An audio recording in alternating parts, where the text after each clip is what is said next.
नमस्कार, स्वागत है आपका। मैं हूं आपके साथ रोहित पुनेठा। आपके लिए लाया हूं देश और दुनिया भर की खबरें बिना किसी लाग लपेट के। आप बस मेरे साथ 7 मिनट तक बने रहिए, आंख कान खोल के। सबसे पहले 4 बड़ी खबरें। पूर्व प्रधानमंत्री अटल बिहारी वाजपेयी की जयंती पर लखनऊ पहुंचे पीएम मोदी ने नागरिकता कानून पर हो रहे भारी विरोध के बीच साफ किया कि सरकार आगे भी बड़े और कड़े फैसले लेती रहेगी। वहीं उन्होंने हिंसा करने वालों को नसीहत देते हुए उनके कर्तव्य भी याद दिलाए।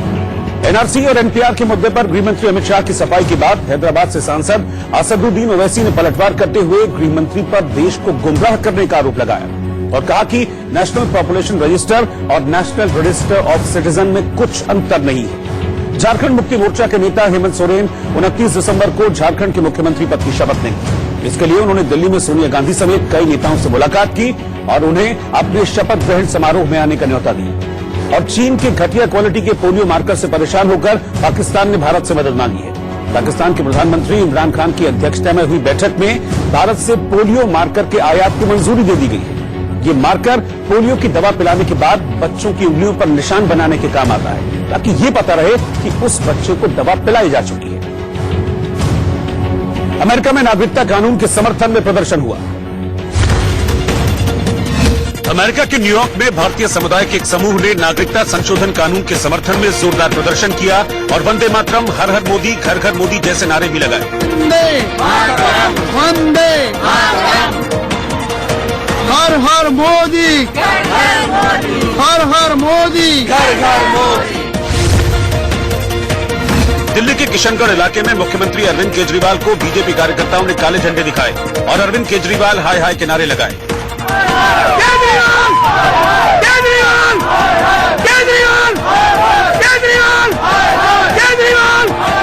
साथ ही इलाके में पानी की मांग करते हुए जोरदार नारेबाजी की।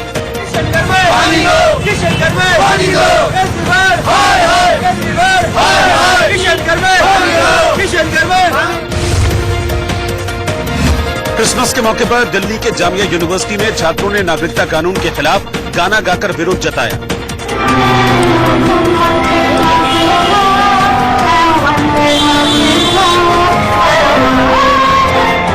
इसके बाद एक छोटे से बच्चे से अलग अलग तरह की आजादी की मांग करने वाले नारे लगवाए गए, जिसे वहां मौजूद लोगों ने दोहराया।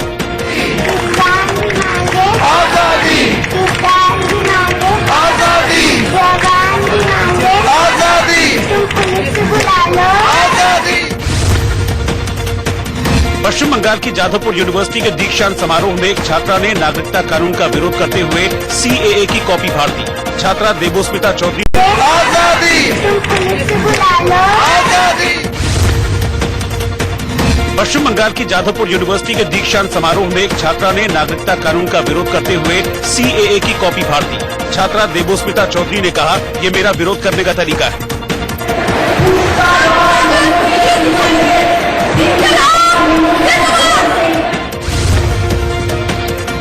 उत्तर प्रदेश की संभल पुलिस ने 20 दिसंबर को नागरिकता कानून के खिलाफ हुई हिंसा का वीडियो जारी किया, जिसमें प्रदर्शनकारी हिंसा करते हुए दिखाई दे रहे हैं।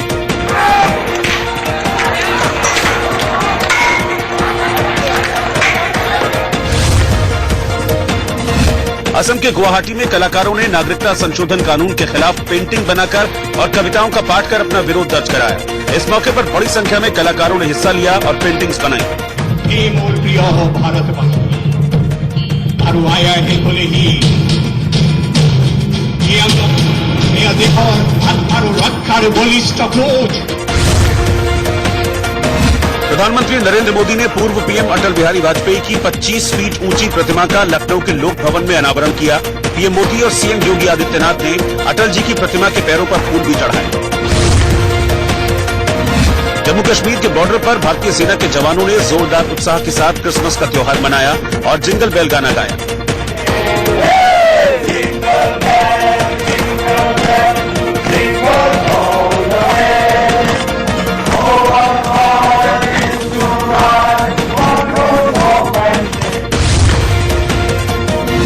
ऑस्ट्रेलिया की सिडनी में एक मॉल के भीतर क्रिसमस पर आयोजित एक कार्यक्रम में भीड़ पर ढेर सारे बैलून गिरने के दौरान भगदड़ मच गई। इस घटना में 5 लोग घायल हुए हैं, जिन्हें अस्पताल में भर्ती कराया गया। अमेरिका में ठंड से जमे एक तालाब में कुत्ता फंस गया, जिसे विस्कॉन्सिन फायर फाइटर्स के एक दल ने बचा लिया। फायर फाइटर्स की टीम ने बर्फ में फंसे कुत्ते को निकालने के लिए बर्फ को पहले तोड़ा और फिर कुत्ते को निकालने में सहायता की। एक और सरकार नागरिकता कानून पर गलतफहमियां दूर करने और माहौल शांत करने में जुटी है, वहीं बीजेपी के कुछ नेता अपने भड़काऊ बयानों से सरकार की कोशिशों पर पानी फेरते नजर आ रहे हैं। हरियाणा के एक विधायक ने खुलेआम कहा कि अब ये गांधी नेहरू का भारत नहीं है और इशारा होने पर 1 घंटे में सफाया हो जाएगा। और हैरत की बात यह है कि बीजेपी विधायक का ये बयान उस रैली में आया जो नागरिकता बिल के समर्थन में आयोजित की गई थी। लोगों को संबोधित करते हुए कैथल के विधायक लीला राम की जबान फिसली तो फिसलती चली गई। अब ये हिंदुस्तान नरेंद्र मोदी जी का है, अगर इशारा हो गया ना 1 घंटे के अंदर सफाई कर देंगे, आपकी ये गलतफहमी भी बहुत जल्दी दूर हो जाएगी। बीजेपी की ओर से नागरिकता कानून के पक्ष में रैली हुई और फिर मार्च भी निकाला गया। हाथों में तिरंगा और बैनर पोस्टर लेकर बीजेपी समर्थकों ने कानून के पक्ष में जमकर नारेबाजी की।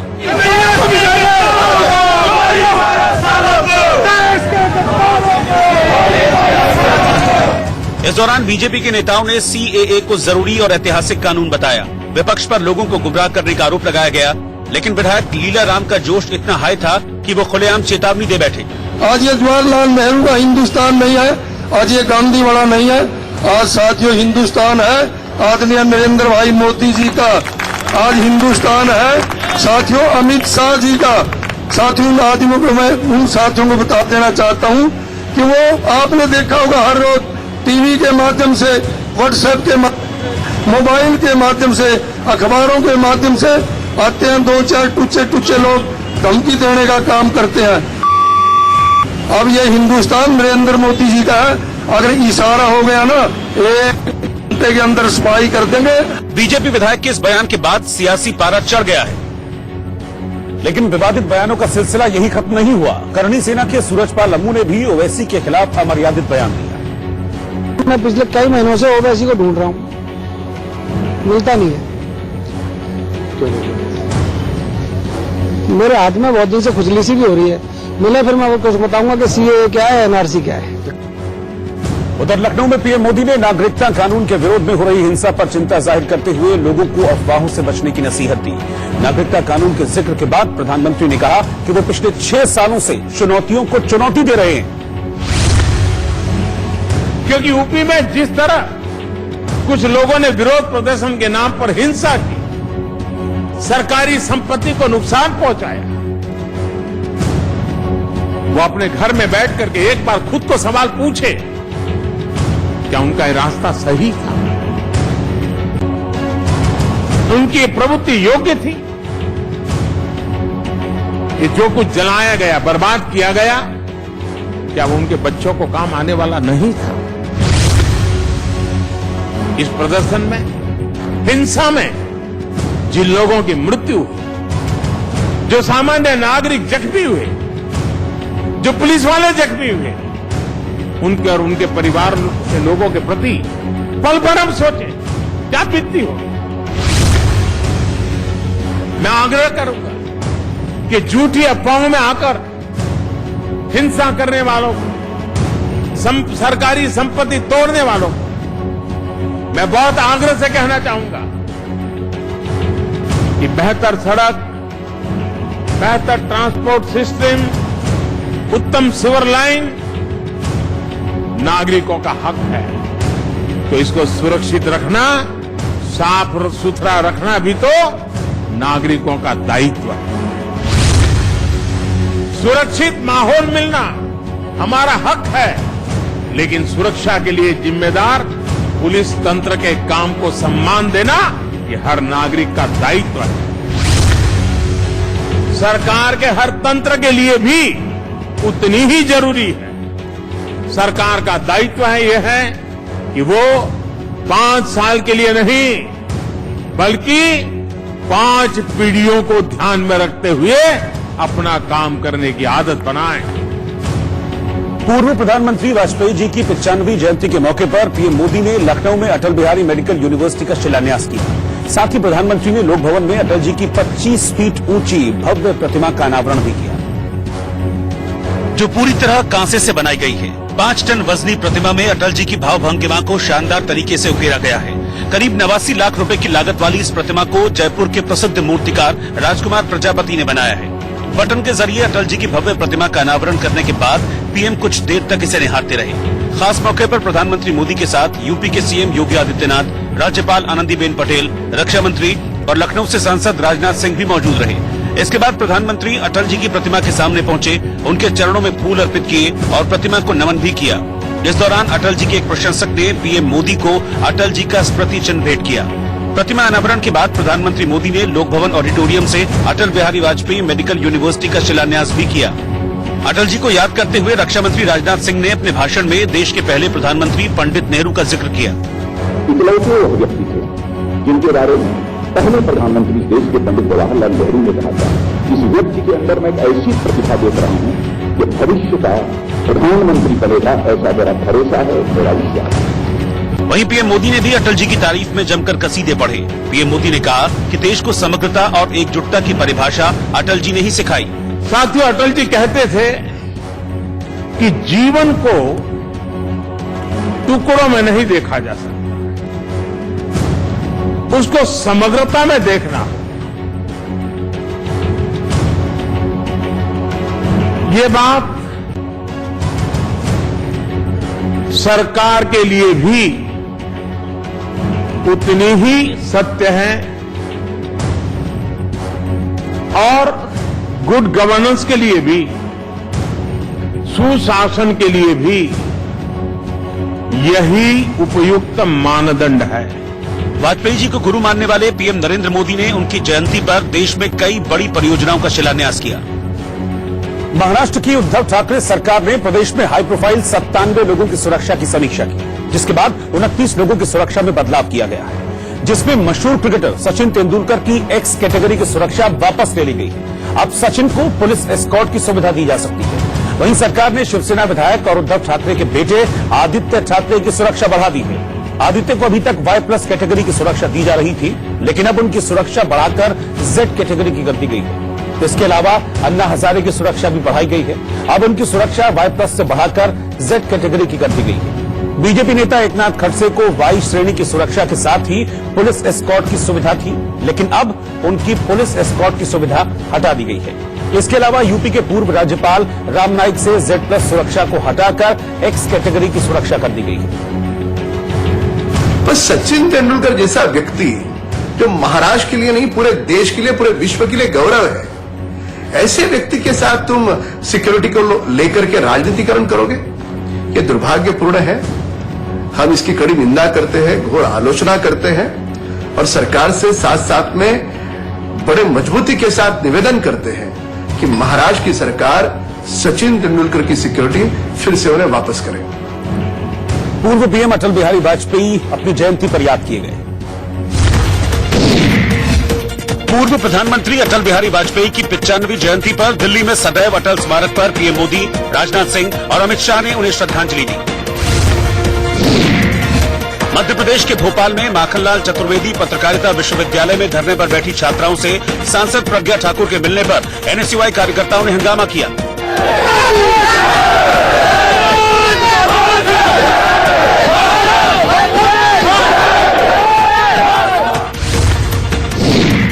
वाराणसी में बदमाशों ने एक सर्राफा व्यापारी की निर्मम हत्या कर दी, जिससे गुस्साए लोग पुलिस से भिड़ गए।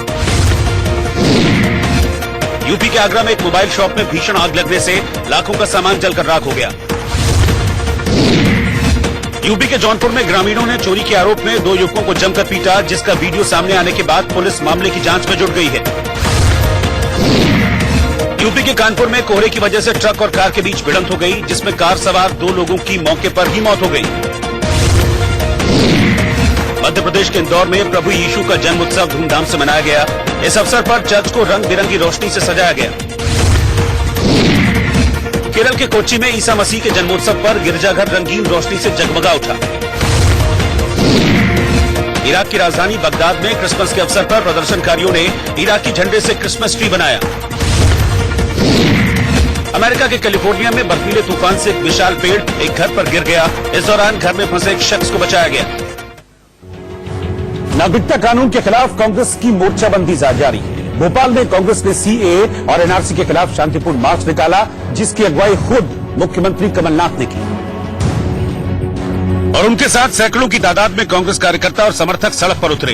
हाथों में तिरंगा झंडा और पोस्टर बैनर लिए कांग्रेस कार्यकर्ताओं ने मोदी सरकार और नागरिकता कानून के खिलाफ जमकर नारेबाजी की।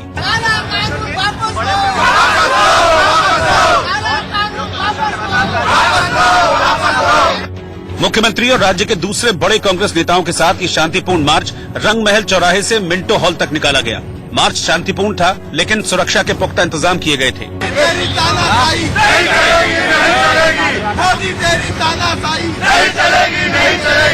रैली में मुख्यमंत्री कमलनाथ ने लोगों से एकजुट रहने और सांप्रदायिक सद्भाव को बरकरार रखने की अपील की। बाद में मीडिया से बात करते हुए उन्होंने मोदी सरकार पर तीखा हमला बोला। आज प्रश्न ये नहीं है कि प्रधानमंत्री क्या कह रहे हैं, गृह मंत्री क्या कह रहे हैं, आपने तो सुन लिया। एक बात करता है, दूसरा दूसरी बात करता है। प्रश्न ये नहीं है इसमें क्या लिखा है, प्रश्न ये है इसमें क्या नहीं लिखा। इसके उपयोग की बात नहीं है, इसके दुरुपयोग की बात है। कमलनाथ ने कहा कि नागरिकता कानून और एनआरसी सिर्फ सियासी मसले नहीं हैं, बल्कि सभी नागरिकों के लिए चिंता का मुद्दा है। लेकिन उधर मुंबई में बीजेपी ने नागरिकता कानून के समर्थन में मार्च निकाला। हाथों में पोस्टर और बैनर लेकर बड़ी तादाद में बीजेपी कार्यकर्ताओं ने रैली निकाली और इस दौरान जमकर नारेबाजी हुई। बीजेपी ने दावा किया कि नागरिकता कानून देश को मजबूत करेगा। साथ ही बीजेपी की ओर से अफवाहों पर ध्यान नहीं देने की अपील भी की गई। बीजेपी ने इस दौरान नागरिकता कानून का विरोध करने वालों पर भी हमला बोला।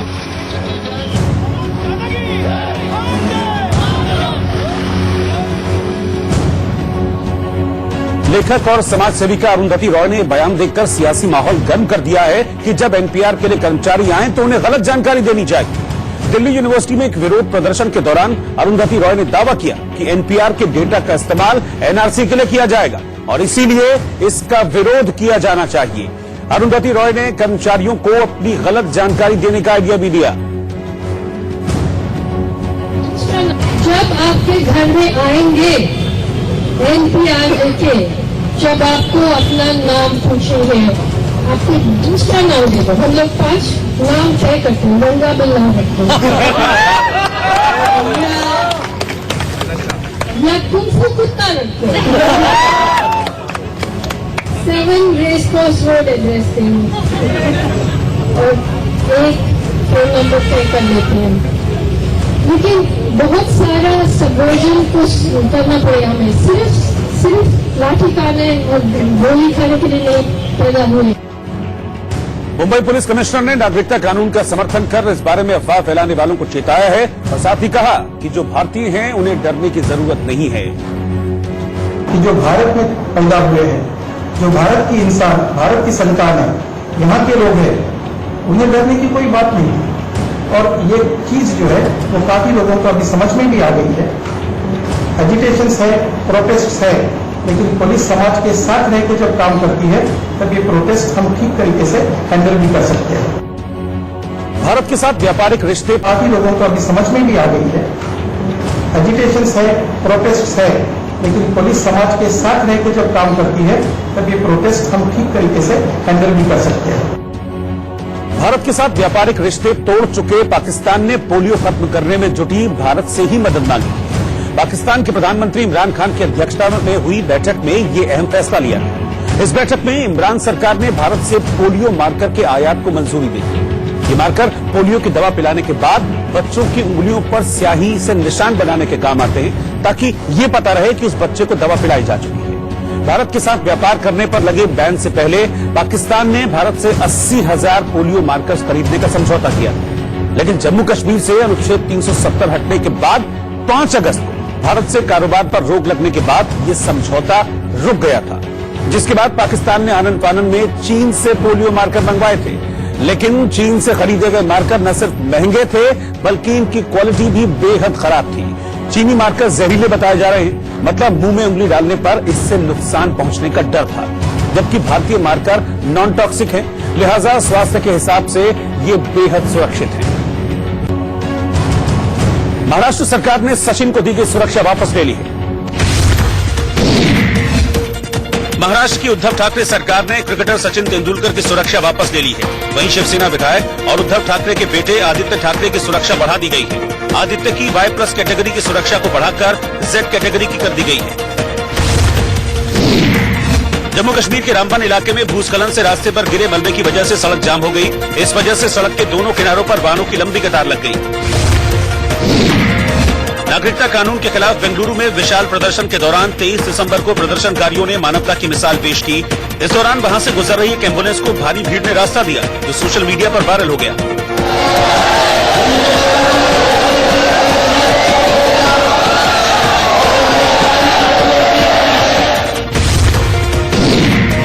इंडोनेशिया की सुमात्रा में एक बस नदी में गिर गई, जिसमें 25 लोगों की मौत हो गई और 14 लोग घायल हो गए। पश्चिम बंगाल के आसनसोल के बाजार में तुर्की से आयात किया गया प्याज पहुंचा, जो अपने वजन को लेकर चर्चा में है। यहाँ एक एक प्याज का वजन आधा किलो से ज्यादा है। प्याज कभी ऐसा नहीं आया था, ऐसा दाम कभी नहीं हुआ था। बिहार के बोधगया में बौद्ध धर्मगुरु दलाई लामा ने चीन सरकार पर तीखा हमला बोला और कहा कि हमारे पास सत्य की ताकत है, जबकि चीनी कम्युनिस्टों के पास बंदूक की ताकत है। हांगकांग में क्रिसमस के मौके पर लोकतंत्र समर्थकों ने सरकार के खिलाफ जमकर प्रदर्शन किया, जिन्हें हटाने के लिए पुलिस ने टीयर गैस का इस्तेमाल किया। उत्तर प्रदेश के रामपुर में प्रशासन ने रामपुर महोत्सव का आयोजन किया। इसमें लेजर शो के जरिए रामपुर के इतिहास के बारे में बताया गया। इस मौके पर बड़ी संख्या में मौजूद लोगों ने इसका लुत्फ उठाया।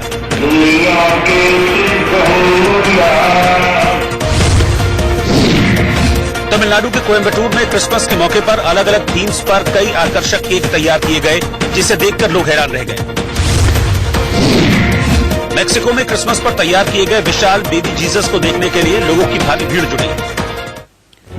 सूरत में गुजरात और केरल के बीच रणजी ट्रॉफी मैच में चोट से वापसी करने वाले गेंदबाज जसप्रीत बुमराह भी खेलने वाले थे, लेकिन आखिरी समय में वो इस मैच से बाहर हो गए, क्योंकि बीसीसीआई चीफ सौरभ गांगुली ने दखल देते हुए बुमराह को रणजी ट्रॉफी में खेलने से मना कर दिया। बुमराह ने गांगुली और बीसीसीआई सचिव जय शाह को अपनी परेशानी के बारे में बताया था, जिसके बाद दोनों ने बुमराह को सफेद गेंद से खेलने की सलाह दी। खबर है कि गुजरात की टीम को टीम इंडिया मैनेजमेंट से निर्देश मिले थे कि बुमराह से एक दिन में 8 ओवरों से ज्यादा न कराया जाए, लेकिन गुजरात की टीम ऐसे खिलाड़ी को टीम में नहीं चाहती थी जो सिर्फ 8 से 10 ओवर ही गेंद फेंक सके। बीसीसीआई का नियम है कि जो भी गेंदबाज चोट के बाद वापसी करता है, उसे मैच खेलकर अपनी फिटनेस साबित करनी होती है, लेकिन गांगुली ने इस मामले में बुमराह को छूट देते हुए उन्हें सीधे इंटरनेशनल मैच में खेलने की इजाजत दे दी। फिलहाल चोट से उबर रहे बुमराह अब श्रीलंका के खिलाफ T20 सीरीज से अंतर्राष्ट्रीय क्रिकेट में वापसी करेंगे। और आंख कान खोल के मैं फिलहाल वक्त हो गया छोटे से ब्रेक का। ब्रेक के उस पार हम आपको दिखाएंगे दिल्ली में रिकॉर्ड तोड़ सर्दी अंदाज में नजर। अभिनेत्री अदा शर्मा क्रिसमस के मौके पर जिंगल बेल की धुन पर कथक डांस करती नजर आई। उनका ये वीडियो सोशल मीडिया पर वायरल हो गया है।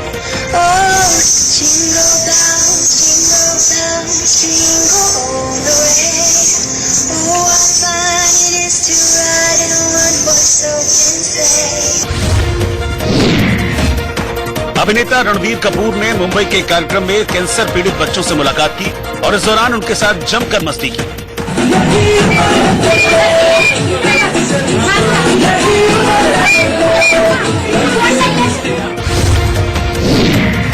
साल 2003 में आई फिल्म हंगामा के सीक्वल हंगामा 2 का पोस्टर रिलीज हो गया है।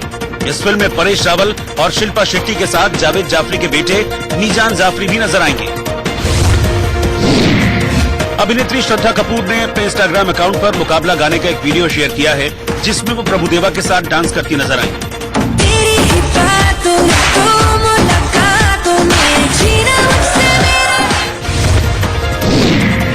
एकता कपूर की हाल ही में आई फिल्म ड्रीम गर्ल ने बॉक्स ऑफिस पर शानदार प्रदर्शन किया। इस कामयाबी से खुश होकर एकता कपूर ने फिल्म के निर्देशक राज शांडिल्य को तोहफे में करीब 90 लाख रुपए की कार गिफ्ट की है। भजन सम्राट कहे जाने वाले अनूप जलोटा का एक वीडियो सोशल मीडिया पर वायरल हो रहा है। इस वीडियो में अनूप जलोटा अपने घर पर हुई क्रिसमस पार्टी के दौरान सेंटा क्लॉज के रूप में नजर आए।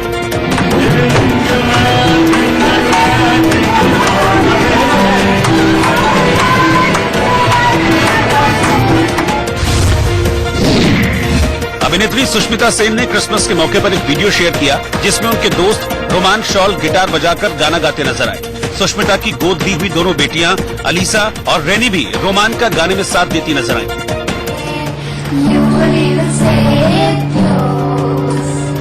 All of the other reindeers used to laugh एक दिन पहले अमित शाह ने एनपीआर और एनआरसी के बीच का अंतर बताते हुए साफ किया था कि एनपीआर का एनआरसी से कोई लेना देना नहीं। एक दिन बाद ओवैसी ने गृह मंत्रालय के दस्तावेज दिखाकर दावा किया कि खुद सरकार एनपीआर को एनआरसी की पहली सीढ़ी मानती है। ओवैसी ने गृह मंत्री पर देश को गुमराह करने का आरोप लगाया। मैं तो आपको कह रहा हूं कि सिटीजनशिप एक्ट के तहत एनपीआर होगा, कैदे नहीं हो रहा है। मैं उनसे पूछ रहा हूं कि क्या आपकी एनुअल रिपोर्ट में चैप्टर 15 में आपने नहीं कहा, क्या आपके मिनिस्टर ने 26 नवंबर 2014 को नहीं कहा कि आप ही के एमएचए के वेबसाइट पर office of registrar general census commissioner of India civil registration system में लास्ट लाइन में आप कहते हैं नेशनल पॉपुलेशन रजिस्टर के बारे में आपने नहीं कहा ये बात।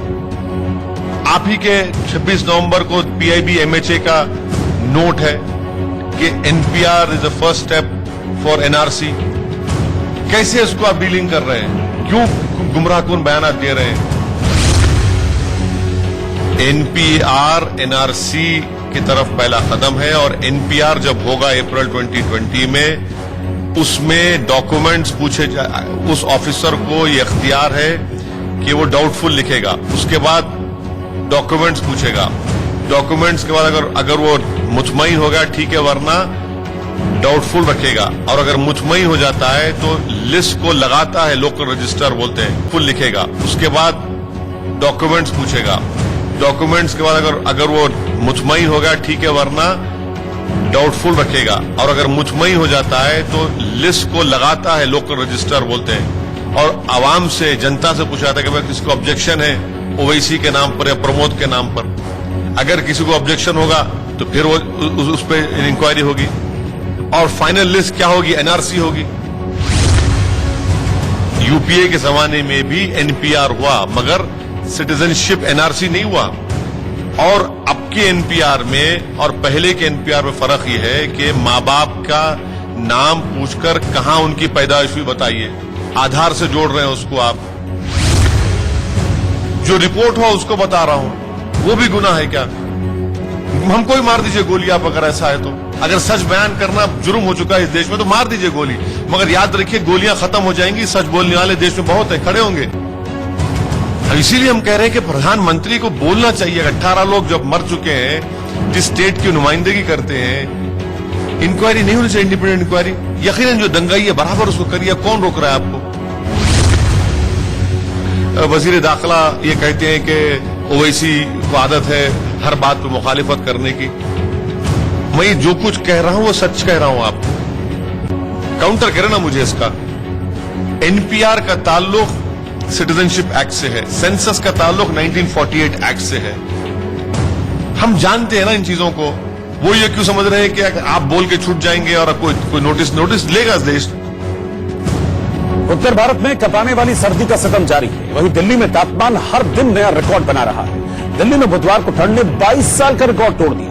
दिल्ली का न्यूनतम तापमान 5.4 डिग्री सेल्सियस रिकॉर्ड किया गया, जिसने दिल्ली वालों की परेशानी बढ़ाकर रख दी है।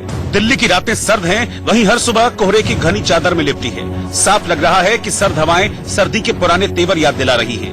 वहीं शीतलहर शरीर को सुन्न कर रही है। बुधवार को दिल्ली में सर्दी ने 22 साल का रिकॉर्ड तोड़ दिया और पारा 5.4 डिग्री तक लुढ़क गया।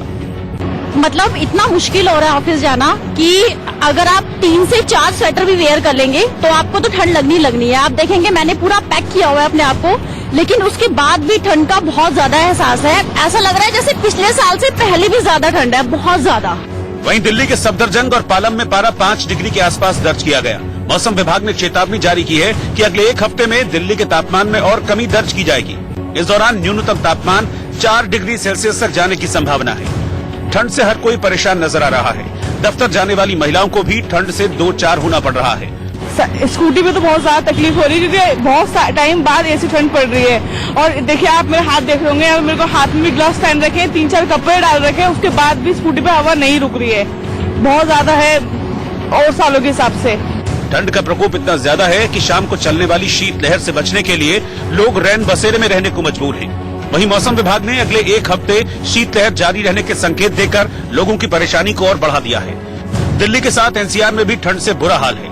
नोएडा, गाजियाबाद, फरीदाबाद और गुरुग्राम में कोहरे और शीतलहर ने लोगों को परेशान कर दिया है। नोएडा में पिछले एक हफ्ते से पड़ रही कड़कड़ाती ठंड ने लोगों का जीना मुहाल कर दिया है। सुबह कोहरे और सर्द हवाओं के थपेड़ों से जनजीवन पूरी तरह से अस्त व्यस्त हो गया है। वहीं कम विजिबिलिटी ने लोगों की परेशानी को और बढ़ाया है। ठंड से बचने के लिए लोग अलाव का सहारा ले रहे हैं। दिल्ली से सटे गाजियाबाद में भी सर्दी अपने शबाब पर है। यहाँ भी पारा 7 से 8 डिग्री तक बना हुआ है, जिससे बुजुर्गों और बच्चों की परेशानी बढ़ गई है। विजिबिलिटी कम होने की वजह से गाड़ियों की आवाजाही में सबसे ज्यादा परेशानी हो रही है। लोग लाइट जलाकर गाड़ियां चलाने को मजबूर हो रहे हैं। वहीं खराब मौसम का असर फ्लाइट और ट्रेन पर भी पड़ा है। दिल्ली आने जाने वाली 1 दर्जन से ज्यादा ट्रेनें देरी से चल रही हैं, जो वाकई लोगों की परेशानी बढ़ाने वाला है। साल 2019 का अंतिम सूर्य ग्रहण गुरुवार यानी 26 दिसंबर के दिन होगा। इस सूर्य ग्रहण की अवधि 3 घंटे 12 मिनट की होगी। ये आंशिक सूर्य ग्रहण सुबह 8:04 से शुरू होगा और 11:05 तक चलेगा। ये ग्रहण एक खास खगोलीय घटना होगी और इस दिन सूर्य रिंग ऑफ फायर की तरह दिखेगा। इस सूर्य ग्रहण को देश के दक्षिणी भाग कर्नाटक, केरल और तमिलनाडु के हिस्सों से देखा जा सकेगा, जबकि देश के अन्य हिस्सों में ये आंशिक रूप से दिखाई देगा। भारत में दिखाई देने वाले इस सूर्य ग्रहण के दिन 6 ग्रह एक साथ होंगे।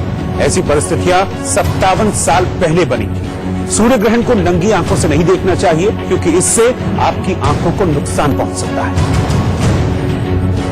उत्तर प्रदेश में सड़क पर भजन करने वालों के खिलाफ कार्रवाई होगी। उत्तर प्रदेश के अलीगढ़ में सड़क पर हनुमान चालीसा का पाठ करने वाले करीब 40 प्रदर्शनकारियों के खिलाफ पुलिस ने केस दर्ज किया।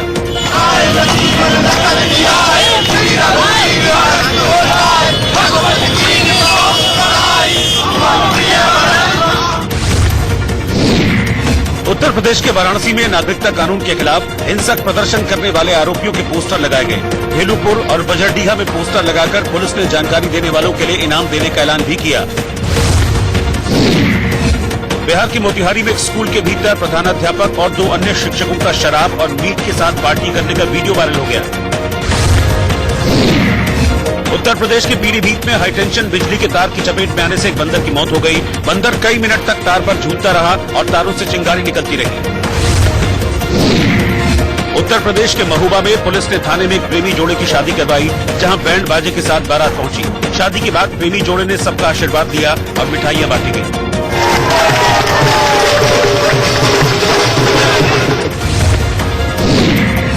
बिहार के पटना में पूर्व पीएम अटल बिहारी वाजपेयी की प्रतिमा का मुख्यमंत्री नीतीश कुमार ने अनावरण किया और उन्हें श्रद्धांजलि दी।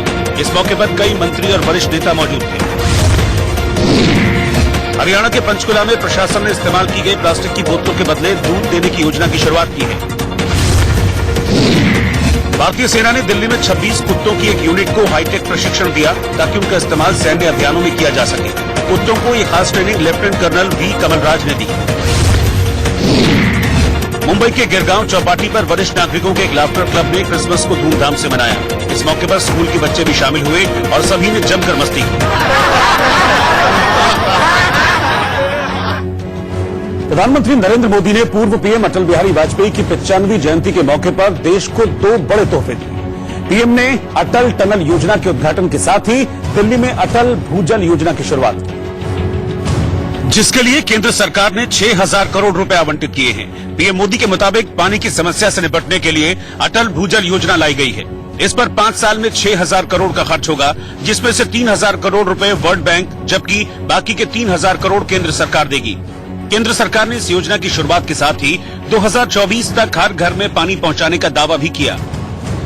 पानी को लेकर के अटल जी का जो विजन था, वो विजन आज भी हमें प्रेरणा देता है। अटल जल योजना हो या फिर जल जीवन मिशन से जुड़ी गाइडलाइंस, ये 2024 तक देश के हर घर तक जल पहुंचाने के संकल्प को सिद्ध करने में एक बड़ा कदम है। इस योजना का लक्ष्य देश के उन इलाकों में ग्राउंड वाटर लेवल के स्तर को ऊपर उठाना है, जिन इलाकों में पानी का स्तर काफी नीचे चला गया है। पीएम के मुताबिक सरकार न्यू इंडिया को जल संकट से उबारने के लिए 5 स्तर पर काम कर रही है। न्यू इंडिया को हम जल संकट की हर स्थिति से निपटने के लिए हम सबको मिलकर के इस स्थिति को मजबूत करना ही होगा और इसके लिए हम 5 स्तर पर एक साथ काम कर रहे हैं। अटल भूजल योजना के जरिए सरकार राज्यों को सीधे तौर पर फायदा देने की कोशिश में है, जहां पानी की किल्लत बढ़ती जा रही है। पानी की कमी से जूझ रहे जिन 7 राज्यों को इस योजना का फायदा मिलेगा, उनमें उत्तर प्रदेश, मध्य प्रदेश, गुजरात और कर्नाटक शामिल हैं। अटल भूजल योजना में हरियाणा, राजस्थान और महाराष्ट्र को भी शामिल किया गया है। सरकार के मुताबिक इस योजना से 8,350 गांव को लाभ मिलेगा। सरकार का दावा है कि इस योजना से किसानों की आय दोगुनी करने में मदद मिलेगी। इसके अलावा प्रधानमंत्री मोदी ने अटल टनल योजना की भी शुरुआत की। इसके लिए 4,000 करोड़ रुपए मंजूर किए गए हैं। करीब 9 किलोमीटर लंबी ये सुरंग 3,000 मीटर की ऊंचाई पर बनाई गई दुनिया की सबसे लंबी सुरंग है। आज देश के लिए बहुत महत्वपूर्ण एक बड़ी परियोजना का नाम अटल जी को समर्पित किया गया है। हिमाचल प्रदेश के लद्दाख और जम्मू कश्मीर से जोड़ने वाली, मनाली को लेह से जोड़ने वाली रोहतांग टनल अब अटल टनल के नाम से जानी जाएगी। अटल टनल योजना का तकरीबन 80% काम पूरा हो चुका है। इस सुरंग के जरिए मनाली से लेह की दूरी 46 किलोमीटर कम हो जाएगी। अमेरिका के विस्कॉन्सिन में एक जर्मन शेफर्ड कुत्ता बर्फीले तालाब में फंस गया। 2 फायर फाइटर ने कड़ी मशक्कत के बाद इस कुत्ते को तालाब से बाहर निकाला।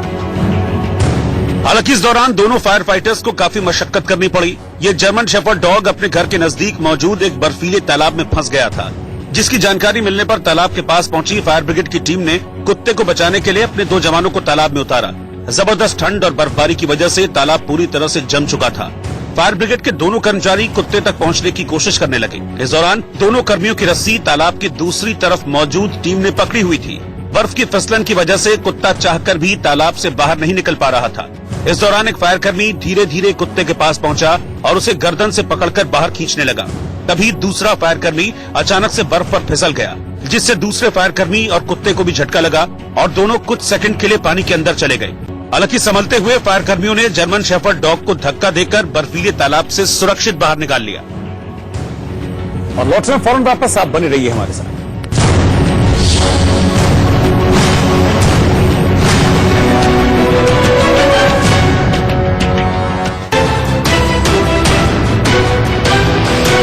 करना चाहती है, जबकि सरकार का दावा है कि विपक्ष लोगों को गुमराह कर रहा है। इन दोनों पे मुझे जरा सा भरोसा नहीं है। ये रामू और सामू क्या कहते हैं और क्या नहीं कहते हैं, इस पे हमको बहुत सारे ध्यान देना पड़ेगा, क्योंकि ये गुमराह की मास्टर है। हाँ को ना करने की मास्टर है और ना को हाँ करने की मास्टर है। आपराधिक तत्वों के साथ कांग्रेस का हाथ गुंडों के साथ, तो कांग्रेस लोकतंत्र में विश्वास रखने वाली पार्टी नहीं है। तो लेकिन कैमरास के लिए और फोटो अपॉर्चुनिटीज के लिए राहुल गांधी हो, प्रियंका वाड्रा हो। अब प्रॉब्लम ये है कि कुछ लोग जो है वो एक हॉरर शो करने की कोशिश करते हैं, हॉरर हंगामा, और हॉरर हंगामे के लिए वो लोगों की भावनाओं को हैक करने की कोशिश करते हैं और उसको हाईजैक करने की कोशिश करते हैं। किसी को कहते हैं कि हाथ की सफाई। अब इनको इस बात को समझना चाहिए कि जो एक रेगुलर प्रोसेस है वो रेगुलर प्रोसेस होगा कि नहीं होगा। उस पर भी सवाल कर दिया आपने, उसको भी जोड़ दिया इधर से उधर, कहीं का ईंट कहीं का रोड़ा। जहां तक नेशनल पॉपुलेशन रजिस्टर का सवाल है, ये तो जब मनमोहन सिंह जी प्रधानमंत्री थे तब शुरू हुआ, पिछली जनगणना के समय से। अब वो करे तो पुण्य और हम करें तो पाप। ये केवल भ्रम फैला के क्षुद्र राजनीतिक स्वार्थों की पूर्ति के प्रयास। और अब चलते